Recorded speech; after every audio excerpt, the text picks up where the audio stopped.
Hi, my name is Michelle and welcome to my channel. I am now 38 weeks into my pregnancy and in general I feel really good. I can't believe I'm this far along in my pregnancy and still feeling this well.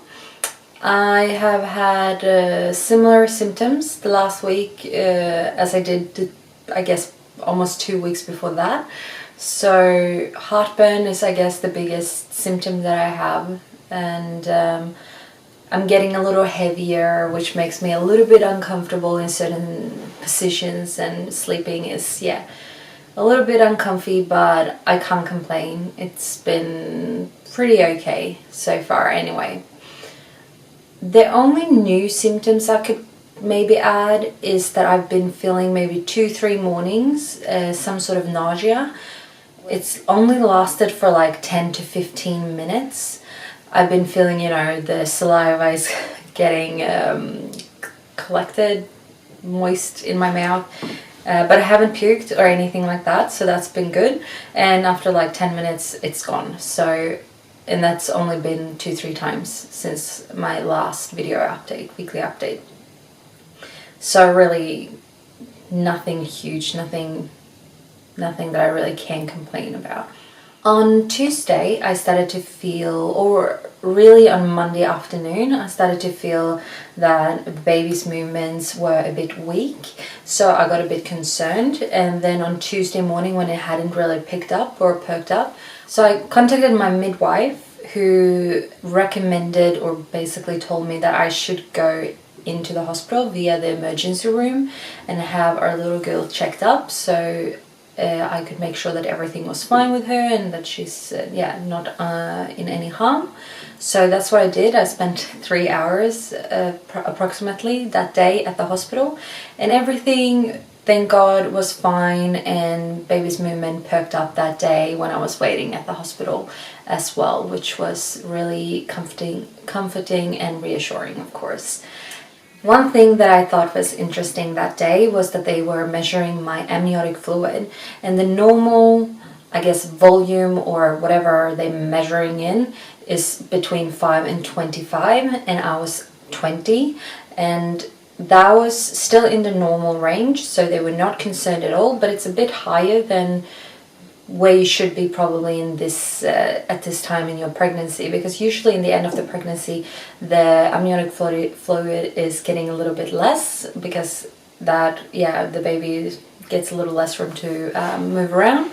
So the only positive thing with me having a bit more than maybe I should have is that the baby still then maybe have room to flip from breech position into a natural position where she has her head down. So far she hasn't done that, but that was my hope on Tuesday. So I got home and everything was fine after that, and then she moved very well both Wednesday and then Thursday. And Thursday I had my appointment with the doctor and the midwife, because they wanted to make sure that the baby, they wanted to double check the baby's position and see if it's still relevant to book a cesarean. And everything again was really good with the baby. She seemed really happy and healthy, but she was still breech with her feet down and they couldn't move her. So a cesarean is what we're planning to do, and a date has been set. And I don't know why. I don't feel like I want to say anything about the date just yet, just because, I don't know, I don't want to jinx anything, or I don't even know why. I just feel weird about it. So I'm not going to say the date, but I can say that it's going to be in the end of next week that we are going to have our planned cesarean, which means that we're going to meet our little girl in less than a week. And that is exciting, scary, real, unreal. So many crazy feelings inside, and we're so happy about it. At the same time, obviously we wanted a vaginal birth, but now when we have a date that we can count down to, where we know we're gonna meet her, we're not that concerned about how she will get here. We're more like happy. We're looking at the goal. We just want to meet her. So we're very happy about that. I guess, yeah, the one thing that they told me was that if on the day of the C-section that they will do an ultrasound, and if they can see that she's flipped for in some magical way, have flipped from breech to a normal position with her head down, then I think the plan is to go back to plan A, which is a vaginal birth.